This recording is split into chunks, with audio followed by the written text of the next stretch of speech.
In this evacuation center in Deir el-Balah, Dr. Hani struggles to keep life moving forward for her children. Israel detains her husband from Kamal Adwan Hospital in northern Gaza last October. Since then, she hasn't heard much about him. I got some contradictory and conflicting information about my husband. Every time they talk about him being in a different prison. According to the latest information, he is in detained prison. What scared me the most is my husband's health condition. He suffers from many diseases. In his age and health situation, he cannot tolerate the Israeli torture. Released detainees have described torture, starvation, and abuse in Israeli prisons.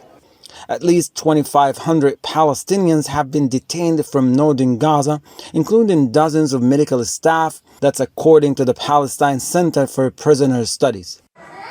Amid the worsening humanitarian situation in Gaza, the families are left without financial support and struggling to make ends meet. Without my husband, the burdens on my shoulders are massive. Psychologically and financially, the situation is very critical. The Israelis kidnapped him because they didn't want him to save anyone, as they want to kill more and more of the Palestinians. There are no charges against him, except being a doctor who does his job. Many of other families are left in the dark, uncertain if their loved ones are even alive. Safa Jundia has no information about her husband's fate. The last stop of our displacement journey was in Deir el-Balah. My husband went back to Gaza to bring some stuff from there, but he didn't come back since. He is currently considered missing. I don't know if he's a martyr or critically injured or even prisoner somewhere. If he's a prisoner, we want to know his conditions, his health status, and whether he was tortured or not in this very cold winter.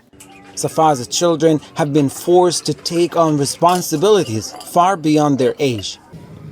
And the absence of their father has added to the psychological trauma caused by Israel's war.